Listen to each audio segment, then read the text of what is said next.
ನಾವೆಲ್ಲ ಇತ್ತೀಚೆಗೆ R O ಮೇಲೆ ತುಂಬಾ ಡಿಪೆಂಡ್ ಆಗ್ಬಿಟ್ಟಿದೀವಿ. ತಪ್ಪೆಂತ ಅಲ್ಲ, ಕೆಲವರು ಆರ್ ಒ ಕೂಡ ಯೂಸ್ ಮಾಡಲ್ಲ. ಹಂಗಾಗಿ ಆರ್ ಒ ಒಳ್ಳೇದೆ, ಬಟ್ ಅದು ವಾಟರ್ ಪ್ಯೂರಿಫೈಯರ್. ನೆನ್ಪಿಟ್ಕೊಳ್ಳಿ, ವಾಟರ್ ಪ್ಯೂರಿಫೈಯರ್ ಬೇರೆ, ವಾಟರ್ ಅಯೋನೈಸರ್ ಬೇರೆ. ವಾಟರ್ ಪ್ಯೂರಿಫೈಯರ್ ವಾಟರ್ ನ ಪ್ಯೂರ್ ಮಾಡಿ ಕೊಡುತ್ತೆ. ವಾಟರ್ ಅಯೋನೈಸರು ಅದರಲ್ಲಿರುವಂತದ್ದು ಹೆಲ್ತ್ ಬೆನಿಫಿಟ್ ನ ತೆಗೆದು ಕೊಡುತ್ತೆ. ಅದರಲ್ಲಿ ಅಸಿಡಿಕ್ ಅಲ್ಕಲೈನ್ ಕಡಿಮೆ, ಅಸಿಡಿಕ್ ಅಲ್ಕಲೈನ್ ಸಪರೇಟ್ ಮಾಡುತ್ತೆ ವಾಟರ್ ಅಯೋನೈಸರ್ ಅಲ್ಲಿ. ವಾಟರ್ ಪ್ಯೂರಿಫೈಯರ್ ಅಲ್ಲಿ ನೀರ್ನ ಪ್ಯೂರ್ ಮಾಡುತ್ತೆ. ನಮಗೆ ಆಕ್ಚುಲಿ ನಮ್ಮ ದೇಹಕ್ಕೆ ಬೇಕಾಗಿರೋದು ನೀರ್ನ ಪ್ಯೂರ್ ಮಾಡಕ್ಕಿಂತ ಹೆಲ್ತ್ ಬೆನಿಫಿಟ್ ಇರುವಂತ ವಾಟರ್ ಬೇಕು. ಓಕೆ, ಇದಿನ್ನು ಕೆಲವರಿಗೆ ಅರ್ಥ ಆಗ್ತಾ ಇರಲ್ಲ.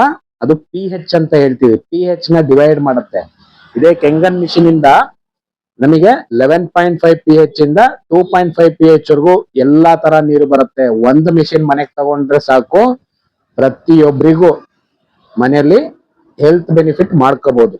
ಹಾಗಾಗಿ ದಯವಿಟ್ಟು ವಾಟ್ಸಪ್ ಮಾಡಿ, ಡೀಟೇಲ್ ನ ಕಳಿಸ್ತೀವಿ, ಇಲ್ಲ ಕಾಲ್ ಮಾಡಿ ಡೆಮೋ ನೋಡಿ. ಒಂದ್ಸಲ ಡೆಮೋ ನೋಡಿದ್ರೆ ಮಾತ್ರ ನಿಮಗೆ ಅರ್ಥ ಆಗತ್ತೆ.